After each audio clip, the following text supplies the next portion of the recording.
Welcome to another episode of the Intentional Intern Podcast. With so many professionals' amazing presence on the podcast lately, it's been a minute since I've had a student on, and I miss it. I'm super happy to get back to it today, though, especially with a unique yet relatable guest, Jaiden Ritter. Jaiden is a recent graduate of the University of Maryland who's currently a product development analyst at JP Chase & Co. During this episode, Jaiden and I talk about how she got her role, what innovation means to her, how she found information systems in college, and a lot of other cool content. Jaiden's work and words ring true to so many people during this episode, whether it's the push people need to move forward in a decision or resonating with her story altogether. Her journey is something really refreshing for college students all over the world, with her philosophy of trying everything because you can. You have time, you're young. She leads with such confidence that's motivating to try 1,000 times with no regrets until you find your fit. For those who want to keep up with Jaiden, her LinkedIn will be down below. And with that, let's get into the episode.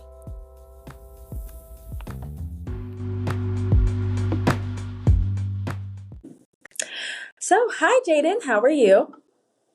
Hey, I'm good. How are you? Thank you for having me today. Doing well, and I appreciate you coming on the podcast today. I would love if you could start us off with just an intro about you and what you're doing currently. Okay, yeah. So my name's Jaiden Ritter.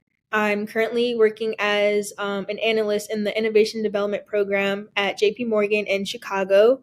I'm originally from Baltimore, Maryland, and I graduated from the University of Maryland last May. Wow, almost a year. Last May 2023, with a degree in information systems. Oh, wow. That's really cool. I was just about to ask, what is that innovation program kind of filtered through in terms of what they're looking for? And you talking about information systems, what was that like going through the degree of information systems? What kind of drew you to that?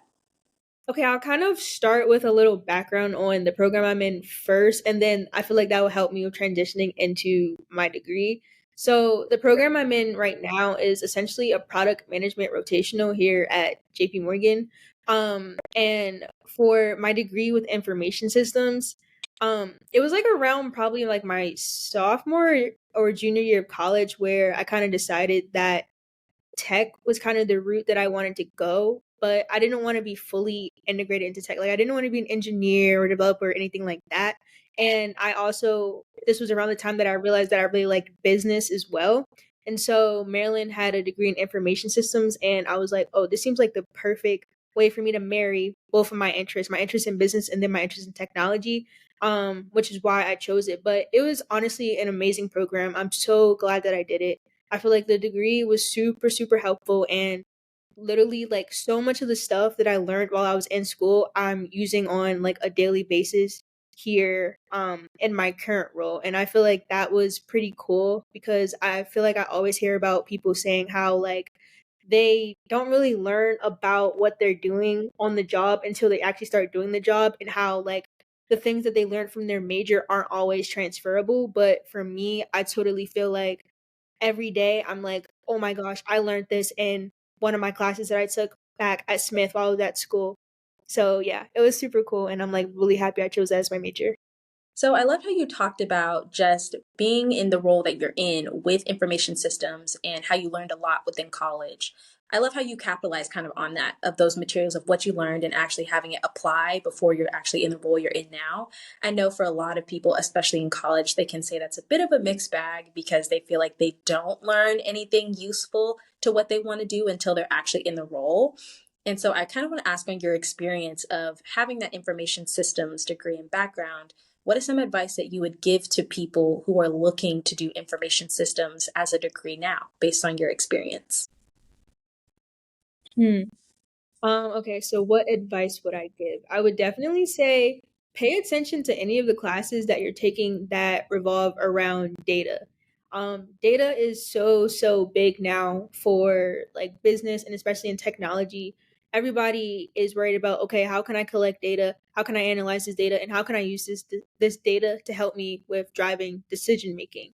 And so I would say, I know at Maryland, we had to do some classes where we worked with like SQL and things like that. And I would say whenever you're given the opportunity to develop your skills with working with data, learning how to analyze it, like definitely zone in onto those classes and pay a lot of attention there, because those are the skills that employers are really heavily looking for right now. And then if you are interested in a role such as product management, um, being able to understand, manipulate, work with data is also going to be really, really useful and help to make you a better, a stronger product manager. Because again, if you can support your ideas and your decision making with data, like you're golden. You've already won.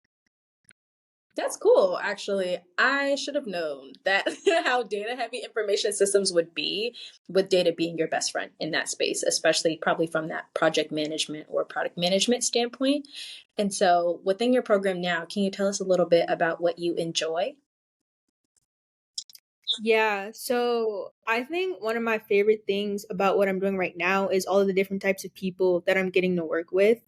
So as a product manager, you're kind of tasked with one, acting as the voice of the customer, but two, being kind of like the core like communicator or ringleader between a lot of different stakeholder groups. So like for me and my role, I do a lot of communication with like the our design teams and with our engineering teams, and then also with our business stakeholders. And then from each of the different stakeholders, I have a different kind of relationship with them in terms of what it is that whatever it is that I need from them. And so I don't know. I feel like it's kind of put me in a position where I'm getting to learn a lot about a lot of different things. And so like I'll go from being on meetings with some of our tech stakeholders, our engineers, to being on a meeting with a business stakeholder, to being on a meeting with a design person. And it's just like from each of those different conversations, there's just something new that I'm taking away that I get to now have in my back pocket, or that I get to kind of flex to another stakeholder group, and they're always looking at me like, "Oh wow, you know so much." Like, "Oh my gosh." So I feel like that's really cool. And then I also really love that like as a product manager, um we really get to help with the facilitation of bringing ideas to life. And so my favorite type of projects are the ones where I'm brought in super early, where it's like we're in the initial discovery and like ideation phases, where it's like, okay, we have a problem statement that we've identified, and now we're starting to kind of probe and dig deeper into like what that problem space actually is, and then come up with creative solutions for how we can actually solve for it using technology. So I feel like whenever we're in these stages, it's a lot of fun because again, it's all centered around creativity. It may not be creativity in the sense of like how an artist uses creativity with like painting or drawing or anything of that nature, but it's creativity in the sense of like your approach to problem solving. So just having the opportunity to kind of like innovate and think of new ways to do things and new ways to solve problems is really cool. And then obviously getting to take those ideas and then actually facilitate building those out. Yeah. And I totally feel you on that, of just being brought in during those exploratory conversations, because there's just a lot of creativity that is just dispersed there that you can kind of work with before you get to like the actual drafting and actual construction of what you're working with. And so, from your day to day experience as a product manager and what you do right now, what do you think are some key skills or key things that you use to keep yourself balanced every day? Definitely my Outlook calendar. I have a lot of meetings, a lot of different people that I'm meeting with on any given day. So it's like really important for me to be organized. And so the way that I do that is one, just by using my calendar so that each day or each week I'm coming in and I'm getting to see, okay, like hour by hour, this is what I have to do, this is where I need to be, when, where, etc. And then another thing that I like to do is, so before I mentioned how we do a lot of like ideating and problem solving, and there'll be a lot of times where I'll be in the middle of one meeting or the in the middle of doing one task, but in the background like my brain is kind of thinking about a problem that was introduced to me earlier in the day. And so I always have sticky notes around me because I'll always just have like these aha moments where I'm like, "Oh my gosh." And like something just clicks in my brain and I'm like, "Oh my gosh, I got to get these ideas out." So that's definitely another thing, just having like a little pen and paper handy. Um, and then I would also say communication is super important and a skill that I really had to work on once I got here. Because again, as a product manager, you're going to be communicating a lot with a lot of different people. And all of these different people that you're speaking to, they all have different backgrounds, different knowledge levels, skill sets. They all speak different languages. I'll put it that way. Because again, how I mentioned, we're working with business, we're working with design, we're working with tech. And all of these people, they they come to the table speaking different languages, and I have to kind of figure out how I can kind of attune how like what I'm saying to whoever it is that I'm speaking with at the time, but then also be able to take the insights from the conversations that I'm having and then translate those to another stakeholder group. So communication is super super big.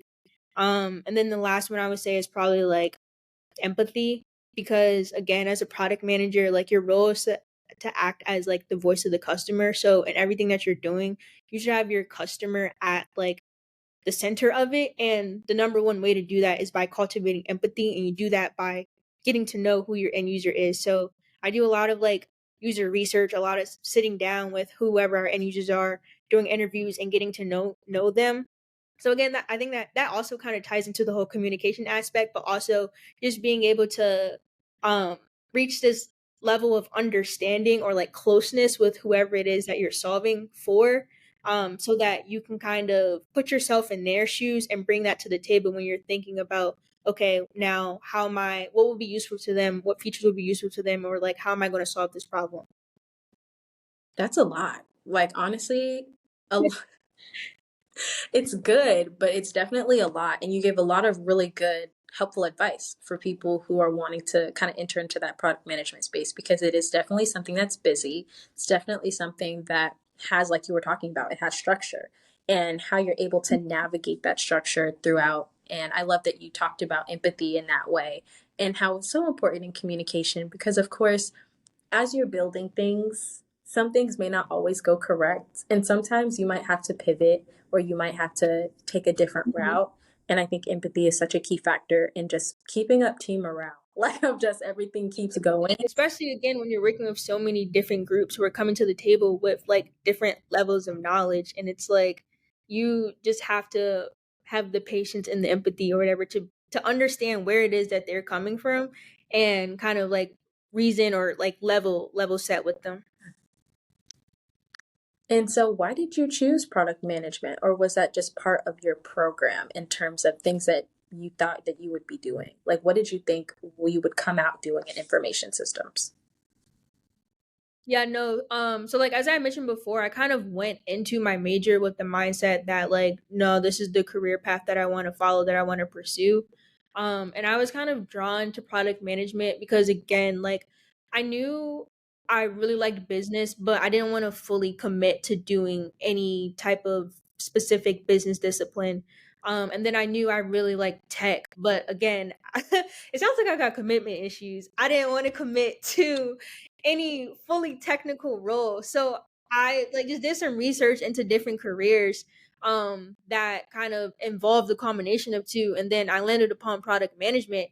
And as I started doing more research into what it was, like who a product manager is, what it is that they do, I was like, oh snap, like this seems pretty cool. This seems pretty interesting. And so I just started kind of like networking on my own, doing research and like just like trying to put myself into position to learn more about the field.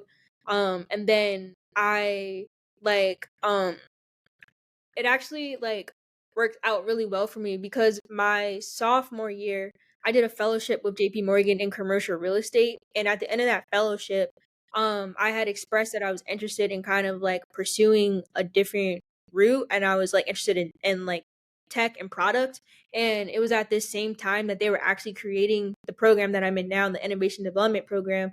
And so as soon as I said that, it was a wrap. They were like, oh yeah, just come on over, because they're like, we were going to give you the offer anyways for the internship offer for real estate anyway. So but now that you want to do this, then like you've already been vetted, we know you're cool. So they were just like, okay, yeah, come on over.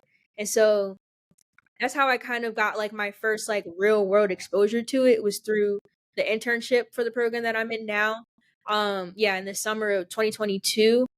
And once I actually did it, I was like, oh no, no, this is cool. I want to stick with this for a while and like see where it could take me. Yeah, and that's a plug for real of just the networking opportunities and being able to have that Yeah. literally come right over. And you talking about you already kind of had interest in that. You were doing a degree towards information systems, and that you took a leap and you tried something different, and you ended up still going towards the path that you were meant for anyway. Like Yeah. that's not on that's on purpose. Like that's just not something that happens if it's not meant for you, at least in my opinion. Hmm. And so No, I definitely agree. yeah. It was all this. And I love that. I feel like that's something that a lot of people, especially when you're in college and you're thinking about like what are your next steps, when the best answer that normally people can give is I don't know, and they don't want to be asked that anymore. How Yeah. did you define for yourself of like, okay, this is what I want to do? Like, what was your thought process when you were just with yourself and you were like, okay, we're in college, we need to figure out what we're going to do. How did you like speak to yourself in that way? Um, how did I speak to myself? That's a good question. I don't know if that I've ever thought about that. Um, I'll start by saying I definitely didn't come into college knowing what it was that I wanted to do. I'm gonna be so honest. I was a hot mess. Like I've had like 5 different majors. Like I came into school with I was fully set on studying health sciences and becoming a physical therapist or an athletic trainer.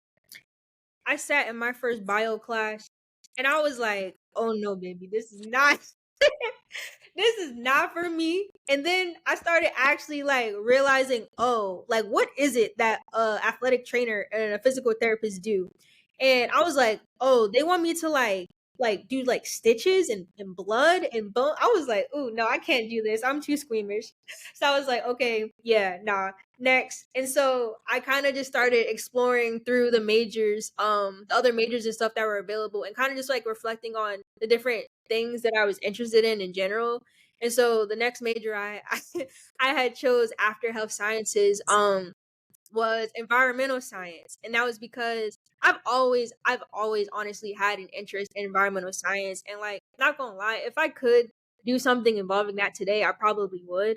But like when I was younger, in like middle school or whatever, I was in like an oyster gardening club and stuff. Like I was super nerdy, always outside. Like I was a kid always playing in dirt. Like I'm in streams, climbing trees and stuff. And so I was like, you know what? That's fitting. I like the environment. I like the outdoors. Plus climate change. Like who wouldn't want to help with solving climate change? Like, and so I started taking classes in that. Um and then I started doing research and like, okay, what are the career paths I could actually go into with this degree?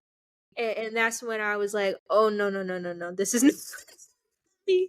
Because a lot of the stuff that I was seeing, it was like involving like working in labs and like being a researcher and just a lot of stuff that I didn't want to do. And then I'm gonna be so honest, a lot of stuff that I was like, this not really gonna make me the type of money I'm trying to make either.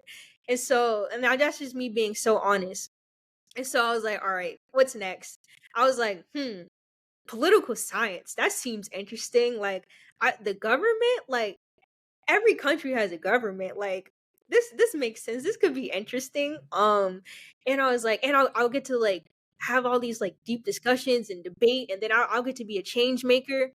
Took the poli sci class, and I was like, yeah, nah, I'm not really vibing with this. And then I was like, do I really want to work in the government? Like this was during the Trump administration, and like we had all the protests and stuff going on. I was just like, yeah, nah, this just doesn't really seem like this is gonna be up my alley. And so I finally landed on business after it was like by this time it's like my sophomore year, and I'm like, all right, I need to start getting like actually serious about something.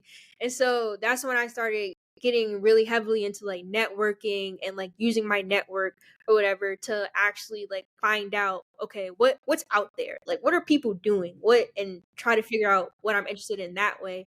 And then I ended up choosing business because I had someone I guess I would consider to have been like a mentor for me at the time, and like a woman that I had looked up to, and inspired to be like. And she was like super into like business, corporate, and every time I saw her, I was like, oh my gosh, she's a boss. I want to be like that. And so I took like a business class, and when I was in the business class, one of the first things that I had learned about was ESG, environmental social governance. I was like, you telling me I just went from my major being environmental science to political science, and now I'm in the business class. And in the business class, they're talking about all of the things that I just said that I was previously interested in. I was like, nah, we might be onto something here. And so I continued off the business classes, and as I started taking more and more, I just got like super into it. And by the time I reached the end of my sophomore year, I was like, okay, I know business is something that I'm definitely interested in, and this is the route I want to pursue. But I also had a lot of people in my circle who were really into like the tech field and stuff. And so from conversations with them, and then just like seeing what they were doing, and kind of like some of the career options that they were starting to pursue, I was like, they might be onto something. And then again, I'm gonna be so honest. This was during COVID, during the time where everybody was on TikTok or Instagram Reels or whatever, posting about their wonderful tech jobs that they got, where they're at home working remote, making all this money and stuff. And I was like, yeah, nah, they cracked the code. And so I was like, there has to be a way for me to kind of like just marry these two interests. And then that's when I learned about information systems. And I was like, yep, that's the one. That's what I'm gonna do. That's it. And then I learned about product management, and then yeah, the rest is history. And it so yeah, I had a long path to get to where I was finally at a point where it's like, okay, this is the direction that I want to go. Um, but and sorry if I'm like rambling now. I guess like my takeaway from all of that would be, one, do your research like early. And also like don't be afraid to try a bunch of different things. Like I said, we just talked about like 5 different majors that I did, but I still graduated on time and with a great degree. So like don't be afraid to take your first year and a half or whatever to kind of do a little bit of exploration. I think if there was anything that I would do differently, I would have been a bit more strategic about the way I did the exploration.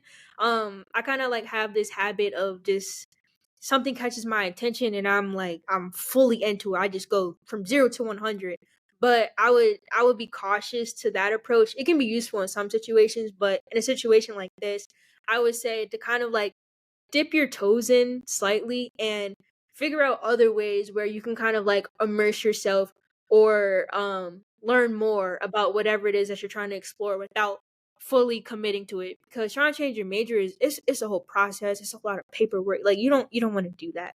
So I would have, if I was to do it again, like right now, I would be on LinkedIn, literally searching up anything that I'm interested in, and like finding people who are in career paths that I potentially find interesting, and trying to just like talk to them and learn about what it is that they do. And then obviously doing research on my own, um, like just using Google, YouTube, TikTok, whatever. Yeah, so I don't know. I just would have had a little bit more of a plan instead of just kind of haphazardly just jumping into stuff. No, I think you even talking about what you would do differently and being a little bit more strategic. Now looking at the role that you have now, that is pretty strategic and structured. I mean, I Yeah. think you learned your lesson. Like I think, Oh yeah. No, I had to. and it It took a while, but like it's okay. That's life. no, That's life. yeah, and it's no rush. I mean, it's like this is what these years are for, like in the college space or just even in the young space. Like there's Yes. always time to rediscover. There's always time to switch. If you don't like something, there's always if you don't like it anymore, like there's always time. Right. No, no, I honestly live by that. I'm like, okay, I'm pretty into this right now, but like I could wake up in like a year, 2 years, and be like, I want to try something new. And me personally, I feel like there's nothing wrong with that. Like, there's nothing wrong with kind of like changing your mind on things or just want to explore other areas. Like, I feel like humans overall. Like, we're very multifaceted individuals, and I feel like there's nothing wrong with kind of wanting to explore all of the different layers or versions of yourself and of your interest. Like, we got one life, like, just do what you want. Yeah, and that kind of goes into like the layers and layers that goes upon like what you do every day within product management and what you're trying to accomplish and achieve through all the innovation and all the creativity that you're doing within your role. And I want to ask because I think this is so interesting anytime I ask this question, but like what does innovation and creativity like mean to you? Like in your own definition and how you live by it, what does that mean? The first thing that comes to mind is just going against the grain. Like, it's just doing things differently and kind of pushing boundaries and going out of your comfort zone.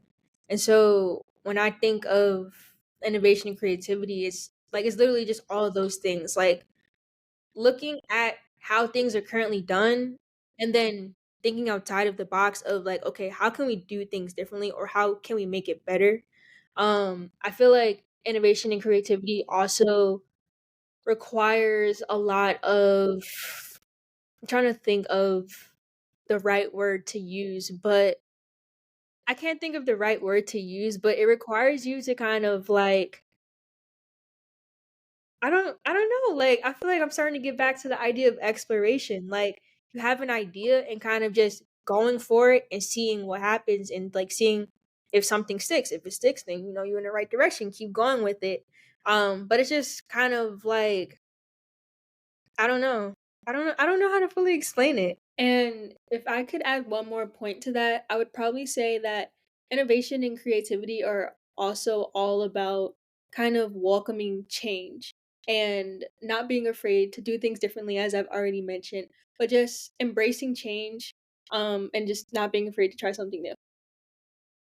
Yeah, I think anybody who's broken out of the box will literally say, if I didn't do that, who was going to do that? And I think that's literally like the game of innovation to a point of you're doing stuff where you don't have a blueprint of someone who's done it before. So the Exactly. people that are usually, yeah, the people who are usually labeled as like the insane ones and Hmm. things that cannot be done. Yeah. They're the ones you really should be paying attention to. Yeah, I totally agree with you. And on that point of things to pay attention to, I want to talk about people who paid attention to you. So, of course, anybody who was influential, excuse me, of people doing things for you during your childhood, people that you relied on, people who supported you. Did you have any of those people that helped you grow into who you are today? Yeah, I definitely did. The people who immediately come to mind are one, my mom, and two, my grandparents.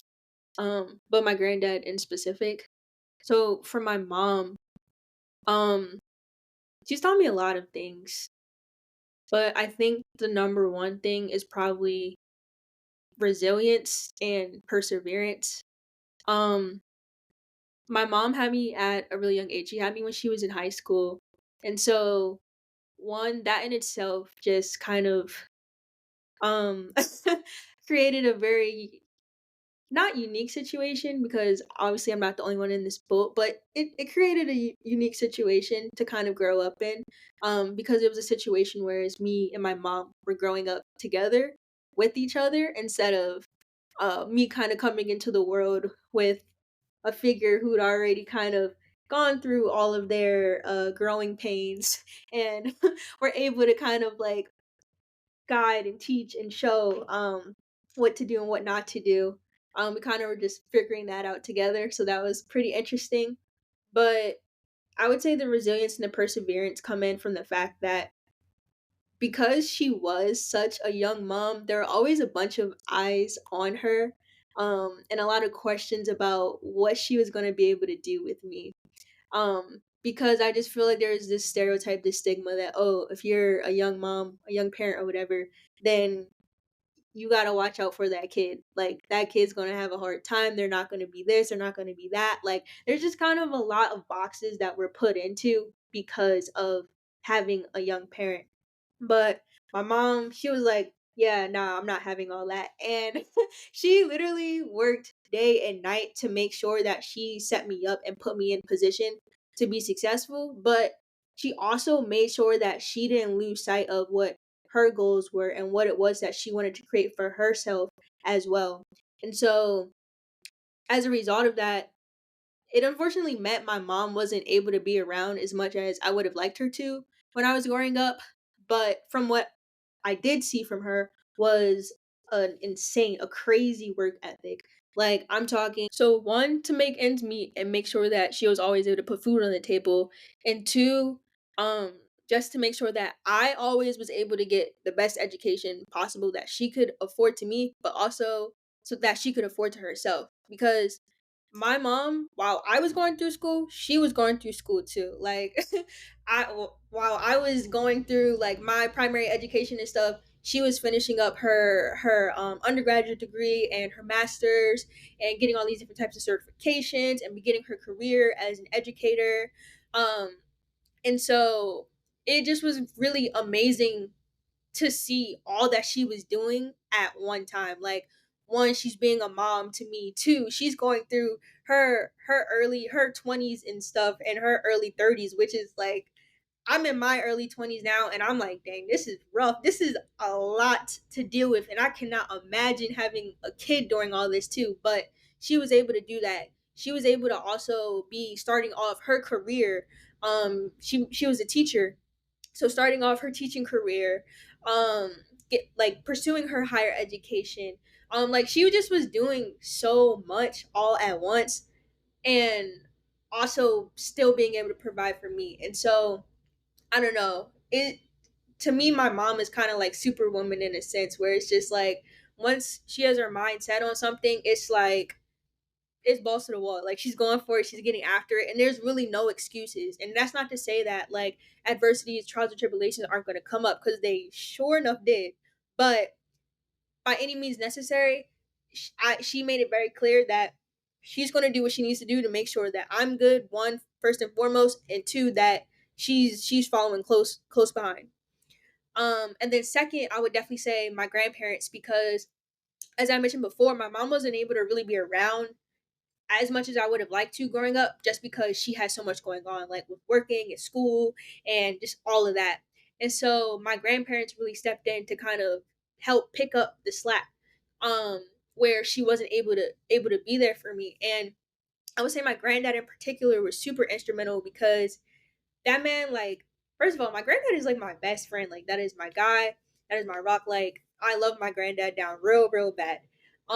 But he, for me, was always like a rock, a sense of stability, consistency, and for me, what was kind of like a lot of chaos growing up. Like, no matter what was going on around me or whatever, I always knew when I'm with my granddad, or if I go to my granddad for anything, like I know what I'm gonna get. I'm gonna get someone who's very grounded and sound in who he is, and just like super wise. And so as someone who's always consistently showing up, like, I can't think of a single time my granddad has ever let me down or made a promise to me and not followed up on it. um and so I would definitely say, like, having that in a situation where it felt like everything else was so unstable really helped to keep me together. And I always knew, like, if there's anything that I can count on my granddad.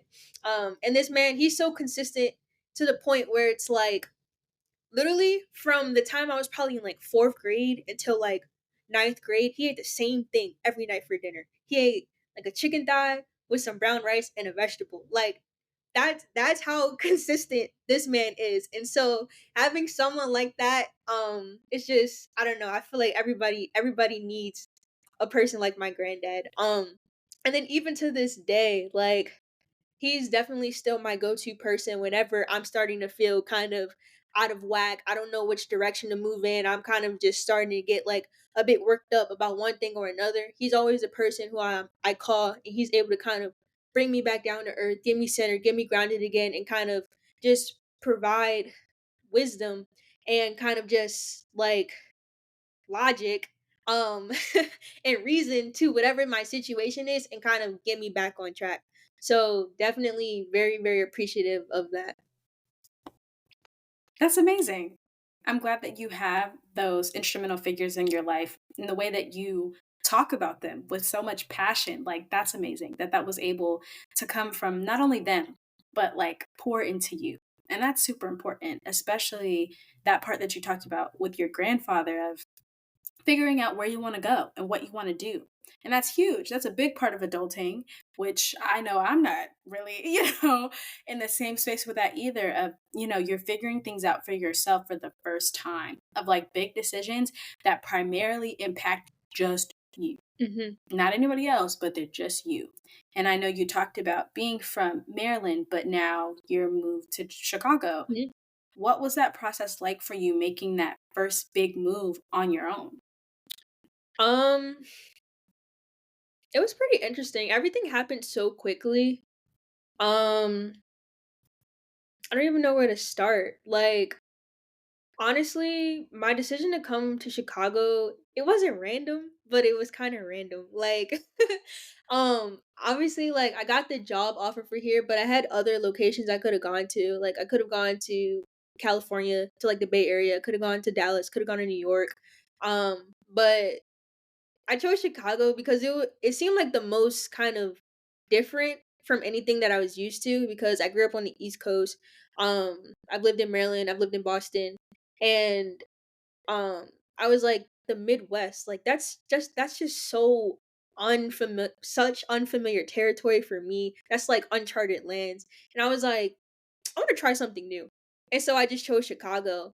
Um, but I would definitely say I wasn't super nervous about making the move because I did an internship summer of 2022 with JP Morgan here in Chicago. So that was kind of like my intro to the city. And after that summer, I knew that I was going to like it here. And I'd already started making some connections, some friends and stuff. So the moving here from Maryland, it wasn't really that big of a deal to me because I was just like, I'm already familiar with it. And at the end of the day, like, it's not that far away from home. Like, in reality, if anything happens, it's an hour and a half flight. Like, that's not really much of anything. So I don't really ever feel too disconnected. Um, yeah, but it's been cool overall. I highly recommend Chicago as a city for anyone that's interested. It's super slept on. It's so underrated, but I feel like it's starting to get its flowers slowly but surely. But I would recommend, if you are going to come visit, you need to come in the summertime. Like, summertime Chicago is the best place on earth, and like I'll put money on that. Like, it is literally the best place you can possibly be on earth. So I would definitely say come check out Chicago this summer. Awesome. And any advice that you would have for anybody who is thinking about, taking that leap from state to state? Is there anything that you learned from your experience of moving to a different state that you would tell people, hey, make sure you do this? Yeah. One, my advice would be to just do it. Like, don't overthink it. Stop stressing on thinking about, oh, what if this, what if, just do it. Like, honestly, living in a new city at such a young age provides you with a lot of opportunity to learn about yourself in a way that you just will not be able to learn about yourself if you stay at home or if you stay where you're already familiar with. Moving to a new city has pushed me out of my comfort zone in so many different ways, but as a result of that, it's also forced me to grow and mature in a lot of ways too, that I really can appreciate. And so I would say, if you're thinking about moving to a new city, I definitely would encourage it. Do your research about where you're thinking about moving to. Look at things like the cost of living. Look at things like, okay, what are the different types of transportation that are going to be offered? Am I going to need a car? Can I rely on public transportation, etc.? What are the different neighborhoods like? What is the makeup of the city? And just kind of think about all of the factors that are important to you for living in a city and do your research on those, and then once you kind of have a list or an idea of the different types of places that might fit your criteria, I would say figure out an opportunity or just whatever, make the move to do it. And then once you get here, you need to come with the mindset to be uncomfortable. Because like I said, like it's all gonna be new to you. It's all gonna be unfamiliar. And so the best way for you to get acclimated is just honestly to put yourself in uncomfortable situations. Especially if you're moving somewhere where it's like you don't know anyone, okay? If you want to make friends, then the only way for you to make friends is to go out and meet new people. And so to do that, you're going to have to go out and you're going to have to talk and you're going to have to put yourself out there. And so you just need to come with the mindset of like, hey, I'm just going to have to do things that are different from anything that I may have done before, and I'm just going to have to get used to being uncomfortable. So definitely that's super super major. Yeah, heavy on that of you're just gonna have to be like, just do it. Like you're not gonna have any other excuse. And I feel like I say that so much to myself of why be scared of something and then delay the process when I can just do it Mhm. and then I can evaluate how I could have did it better later whenever I want to do it again. Exactly. It's all honestly, I look at everything as it's just me collecting data. Like, if you move to a new city and you live there for a couple months, a year or whatever, and you decide you don't like it, okay, not a big deal. You're young. Go somewhere else. Go back home. But now you have this new information about one, not only yourself, but two, this new place that you've explored, and now you have a better idea of who you are and where it is that you would want to be, and then go in the direction of the things that you feel are in better alignment with yourself. Like, I don't know, nothing in life is really ever that deep, and nothing it's not that permanent. Like you can well, in most situations you can always just go back. And 9 times out of 10 you're going to kind of realize that like at the end of the day like you're going to be okay. Like you might be a little bit uncomfortable at first, but like you'll be fine at the end of it. It's never the end of the world. No, yeah, and that's probably one of the most Gen Z things that I've heard. Like, it's really not that deep, y'all. Like Like, we're still here, we're still rocking and rolling, like we're cool, it's fine. no, literally, it's like just vibe. Just vibe, honestly. Just vibe. And then when you're not vibing, we can figure it out. Vibe But somewhere else, definitely, like follow the vibe, exactly. bro. Exactly. Just move off a vibe sometimes. Like, you never know what that will afford you. And then you talking about just your experience with Chicago of doing it once and you're like, okay, this is cool. I could definitely see myself having a future here. And then the opportunity popped up for you to have a future here. And you were like, okay, cool. Like, I'm going to do that then. Like, it's nothing to it for real because you have opportunities. If you don't like it, Mhm. you can go and do something else. And that's okay. And people, don't beat yourself up about that. Yeah, there's nothing wrong with that. Exactly. I feel like people will beat themselves up really hard sometimes when things don't work out. And it's like life is not linear. Things are always going to go up and down. Mhm. And the faster that you're able to recover healthily, Mhm. I'm going to put the caveat, um, the faster you're able to recover healthily, the better you can get back on track with figuring out whatever is about to be your next vibe. Mhm. But you'll never know unless you take that first step and you just do it. So that's the key. Just Ex- do it. Like Nike. exactly. And so, with your mentality, you have a very strong mentality of, you know, I'm going to do whatever I want to do if I feel like it's going to benefit me or help me in any type of way. And it just adds value to your life, whether it's a move, whether it's picking whatever your career is going to be, whether it's switching your college majors as many times as you needed to. Like, and that's a really good trait to have of just being able to know how to deal with change. Like you were talking about, if you want to be an innovator, okay, dust it off when you fall and then keep on going. And so I want to ask, with such a mentality like that, where you're always kind of moving around in such a good way, how do you recover? So when you are not necessarily back against the wall, but let's say you're out of energy for the day, like after a full day of work is done, how do you almost like yourself up to recharge and recover? What is like your at home self care routine for yourself to maintain your mentality? Mhm. Um, prayer, honestly. That's definitely super big for me. It's just kind of tapping into my spirituality, my connection with I believe in God, so tapping into my connection with him and just kind of getting whatever it is off my chest I need to get off my chest, kind of sitting in silence and trying to like listen, pick up on to like whatever it is that he may be trying to say to me. So definitely that. Um, Music is really, really, really big for me. I love music so much. Like if you come over to my house, like 9 times out of 10, like I always have something playing on the speaker, like at all times. So definitely just kind of like vibing out.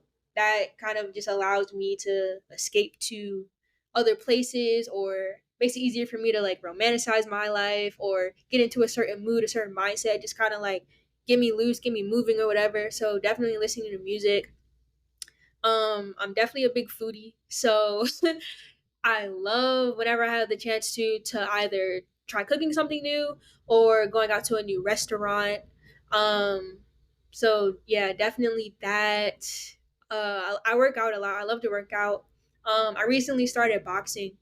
And so that's been really, really nice for me. I like to do that in the mornings or whatever before I go to work out, box, and then sleep. I love to sleep. Always can use a nice nap, a little rest and recharge. Talking to my friends and my family, that honestly gives me a lot of energy. And I'm like, I feel so blessed that I can say that like no matter how tired I am, I call up one of my best friends or like one of my friends call me and like we have a conversation afterwards. I just feel like I'm on top of the world. So definitely just kind of reconnecting with my loved ones and the people who I know are for me. um Going on walks. I'm a big like nature person, so I love just being outdoors in any capacity. And then luckily Chicago is a beautiful city located right on Lake Michigan, which is a very beautiful, beautiful lake. And the city also has tons of parks, and so as much as I can, whenever the weather is nice, I'd like to try and get outside and walk. Like sometimes I'll end up walking like, I don't know, just 5 miles casually, um, just after work or something, because I just put my little headphones on, just vibe out. But yeah, those are probably the biggest things for me that come to mind. No, yeah, and those are good. Like those are things that are freeing almost, where they're able to help you decompress. And I do a couple of those as well. And when you mentioned boxing, it just made my head light up because my dream is to start kickboxing. Like It's I want to do so kick. fun. You should definitely do it. Like find whatever studio is near you. Like it's such a good workout. Like it just in so many different ways. Like it gets my heart going. It's a good cardio workout, stamina, endurance, strength. Like I don't know. Like I have on a sweater right now, but if you saw my arms, like like it does everything like right for you. Hmm. And it seems like a lot of things in your life are doing right and serving you well. And you're able to be a whole person, not only because of your career path and your mentality, but also the support that you have around you. Hmm. And so you've given so much insight into what life is like for you and how you've literally came from being a child to now and what that means. And even from your stance in JP Morgan, your advocacy for Chicago being the best place on earth. In the summertime, I can't speak for the winter. In the summertime. I want to know, like, if you, let's say you saw yourself Hmm. walking across the street, right? Hmm. You know that it's you, but think on the outside almost of if there's one word that you feel like accurately describes yourself for who you are now, what would that word be? That's a hard one. Um, Dang, that's a hard one. I don't know if this is a corny answer, it's a bad answer, but honestly, I would say Jaden. I would say like I'm myself. Like obviously I'm not an adjective, but I don't know, when I think of myself, like that's what I think of, cuz I feel like right now in this like period of life that I'm in, one of my biggest focuses is like just kind of figuring out who I am, especially because I feel like for so long, my identity was tied to so many different things that were kind of like outside of myself. Like you spend most of your childhood as a student, and that's a big part of your identity, and tied to a kind of largely tied to how you see yourself. And then I don't think I mentioned this, but I ran track in college, and in high school, and so being a student athlete, like that was a huge part of my identity.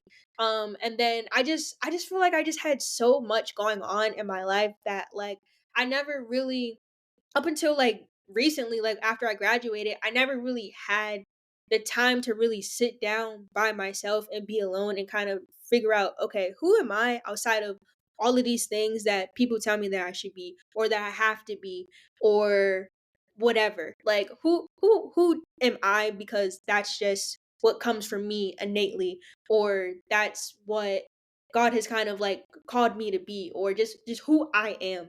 And so, yeah, that's why I say I would just describe myself as Jaiden, because I don't know, like I'm still trying to figure me out, but I'm kind of really just embracing the idea of me stepping into whoever it is that I am and just living as that 100% authentically. No, yeah. And that's a great note to leave us off on. And your answer wasn't corny. Nobody's actually said that. Nobody's actually said that on this podcast before of listing themselves. But I think of moments where the only way that I can describe some of my friends is like, oh, that's just them. Like, that's literally just how they act. And I just use their name because I can't think of anything else that describes them better. Mm-hmm. So I want to thank you so much for taking the time to speak on all of your experiences and speak on just your life in general with us today on the podcast. And I can't wait to see what you do in the future, whether it's still in Chicago in the summertime or if you're somewhere else across the map, probably doing what you do best, which is just being you. Aw, thank you. Thank you so much for having me here and getting me to kind of think and reflect on all these questions, because you asked a lot of stuff that like I haven't really thought about like that. So you got the gears turning in my brain. Happy to help.